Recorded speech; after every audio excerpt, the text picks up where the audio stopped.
मुख्यमंत्री कोरोना सहायता योजना की शुरुआत 2021 के अंदर होती है। नोडल विभाग सामाजिक न्याय और अधिकारिता विभाग है। 2000 जो कोविड के कारण अनाथ हुए बच्चों और विधवा महिलाओं को मजबूती प्रदान करने के लिए, किसी के पति की अगर डेथ हो गई है कोरोना काल के अंदर, तो उसके लिए 2021 के अंदर कोरोना के जस्ट बाद में कोरोना सहायता योजना है, सीएम कोरोना सहायता योजना स्टार्ट हुई और समाज के एक वर्ग के कल्याण के लिए योजना स्टार्ट हुई है। तो इसका जो डिपार्टमेंट है वो कौन सा है? सामाजिक न्याय अधिकारिता। कोरोना काल में हताहत हुए, जान माल का जिनको नुकसान हुआ, उनको संबल देना, कोरोना सहायता योजना मुख्यमंत्री 2021। अब इसमें प्रावधान अलग अलग है। विधवा महिलाओं को प्रति महीने है वो आपके 1500 रुपए पेंशन है, 1 लाख रुपए तुरंत दिए जाते हैं। ठीक है, 1 लाख तत्काल जो सहायता है वो भी अगर आवश्यक हो तो वो भी दी जाती है। और ये भी है, बच्चों को 18 वर्ष की आयु तक हर महीने 1000 रुपए बच्चों के लिए और 2000 रुपए वार्षिक उनकी पढ़ाई वगैरह के लिए।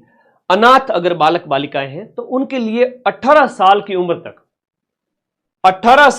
तक 2500 रुपए हर महीने।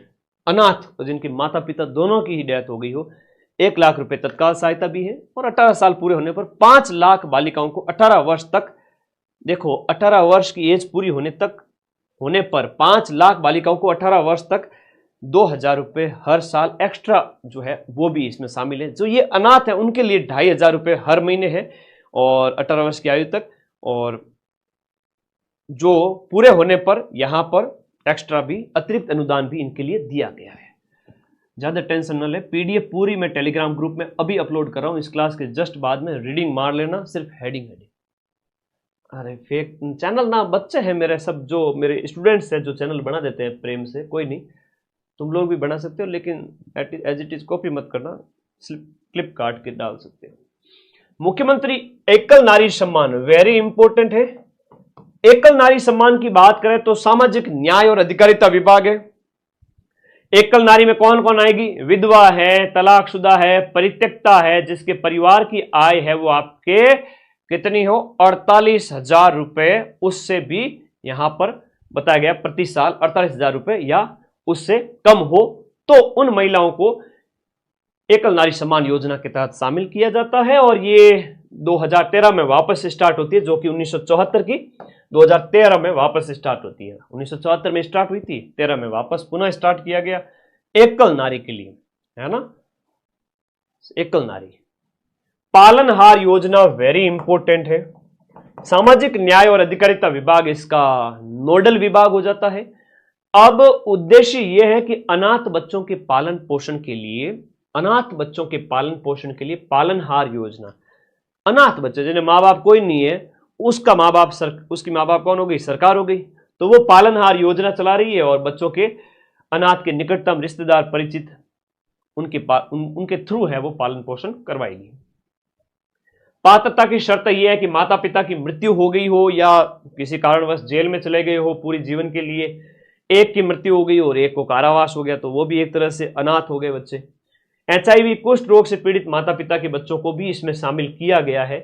विधवा के बच्चे को अधिकतम 3 बच्चों को इसमें शामिल किया गया है। नाते गई महिला के बच्चे, अगर एक पुरुष को छोड़ के दूसरे के पीछे चली गई और बच्चे पीछे रह गए तो उसके लिए भी गवर्नमेंट ने व्यवस्था की है, अधिकतम 3 बच्चों तक की व्यवस्था है। पालनहार परिवार की आय है वो आपके 1,20,000 रुपए से कम होनी चाहिए हर साल, तो ये थोड़ा सा ध्यान रखना। अच्छा, लाइब्रेरी में सब मेरी क्लास है, गणित चौकी बात है भाई। आगे देखो, तो ये शर्तें बताई गई है पात्रता की, किसमें? पालनहार कब से स्टार्ट होती है? तो सन याद रखना 2005 पालनहार। प्रावधान यह है कि अनाथ बच्चों के अलावा जो बच्चे हैं उनके लिए और एक अनाथ बच्चों के लिए तो अलग अलग शर्तें रखी गई यहां पर। अनाथ वालों के लिए तो 0 से 6 वर्ष तक के बच्चे, उनके लिए तो 1500 रुपए हर महीने, और 6 से लेकर के 18 साल उनके लिए 2500 रुपए हर महीने। 1500 और 2500, ये 1000 रुपए का गैप आ जाता है 6 वर्ष और फिर 18 वर्ष के बीच में, 1500 से 2500। और इधर अनाथ जो बच्चे हैं, इन बच्चों के लिए 6 साल तक तो आपके 700 रुपए हर महीने, और 6 से वापस 18 हो रहे हैं तो 1500, 700, 1500, और टोटली जो अनाथ हैं, ऑर्फन्स हैं, उनके लिए 1500 से 2500। कन्यादान या हथलेवा योजना, ये भी महिला बाल विकास योजना है, बहुत इंपॉर्टेंट है। देखिएगा ये योजना है आपके 2006 में स्टार्ट होती है, वापस इसे 2015 में पुनः स्टार्ट किया गया था। पुराना नाम इसका सहयोग और उपहार योजना है। वर्तमान में मुख्यमंत्री कन्यादान हथलेवा योजना, विभाग इसका सामाजिक न्याय और अधिकारिता विभाग है। सामाजिक न्याय, समाज के एक वर्ग का कल्याण हो रहा है तो डिपार्टमेंट वही है आपका सामाजिक न्याय। ठीक है, एक बच्चा बार बार कमेंट करिए कि 90% मिल जाएंगे क्या? बेटा मैं 4th ग्रेड में 90 के 90 से ज्यादा मिला दूंगा। ठीक है, 95 से 98% मिला दूंगा, बस क्यों टेंशन लेते हो? कभी कभी तो बड़े है ना, कई बार नए नए बच्चे आ जाते हैं, सोचते हैं कि सर पता नहीं मिला पाएंगे कि नहीं मिला पाएंगे। नए नए बच्चे धीरे धीरे सीखोगे, थोड़ा रुको। मुख्यमंत्री कन्यादान 2006 की है, 2015 में वापस स्टार्ट होती है। अब कन्यादान हथलेवा योजना जो है उसके बारे में बात करें, प्रावधान है शेड्यूल कास्ट, शेड्यूल ट्राइब और अल्पसंख्यक वर्ग के जो बिलो पॉवर्टी लाइन, गरीबी रेखा से नीचे जीवन यापन करने वाले जो परिवार हैं उन्हें विवाह पर 31,000 रुपए उपहार स्वरूप है। और लड़की यदि 10वीं पास है तो अतिरिक्त 10,000 भी, पढ़ी लिखी है तो 10,000 और एक्स्ट्रा उसको दिए जाएंगे। यदि लड़की ने ग्रेजुएशन कर लिया तो उसके लिए 20,000 रुपए, तो टोटल 50,000 रुपए हो जाएंगे। तो अतिरिक्त अगर ग्रेजुएशन पास है तो कितने हो गए, अतिरिक्त को मिलाकर के कितने हो गए? ग्रेजुएशन अगर पास है तो अतिरिक्त को मिला के 50,000 हो गए। 10th पास है तो इस विवाह राशि को मिलाकर के 41,000 हो गए, और इसको मिलाकर के अगर ग्रेजुएट है तो 51,000 रुपए हो गए। ये तो है SC ST और अन्य वर्ग के लिए, SC ST और अल्पसंख्यक माइनॉरिटी वालों के लिए। अन्य BPL जो परिवार है, अदर जो है कैटेगरीज उसके अंदर, तो यहां पर अन्य BPL के लिए 21,000 है और ये 31,000 है, 10,000 कम है। ठीक है, कौन सी योजना है? मुख्यमंत्री कन्यादान हथलेवा योजना।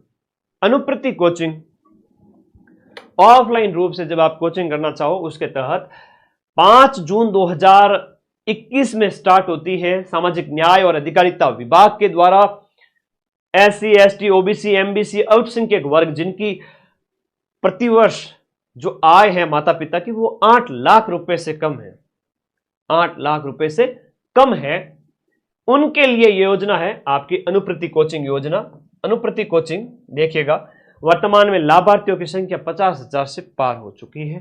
अन्य शहर में कोचिंग करने वाले विद्यार्थियों को भोजन और आवास के अलावा हर साल, भोजन आवास के अलावा, खाली रहना और भोजन ये पर्याप्त नहीं है, इसके अलावा भी किताबों का बहुत सारा खर्चा है, पर स्टडी मटेरियल वगैरह का है ना, फोटोकॉपी निकलवाना है मदन सर के नोट्स की, तो उसके लिए भी आपका देखो 40,000 रुपये हर साल यहाँ पर आवास के, रहना और खाना दोनों के अलावा 40,000 रुपये एक्स्ट्रा भी मिल रहे हैं। परिवार की आय कम होनी चाहिए 8 लाख से कम। तो ये अनुप्रति कोचिंग 2021 की है। एक बड़ी अच्छी योजना है जो स्कूलों में चलाई जा रही है। इस योजना का जो नाम है मुख्यमंत्री निःशुल्क यूनिफॉर्म।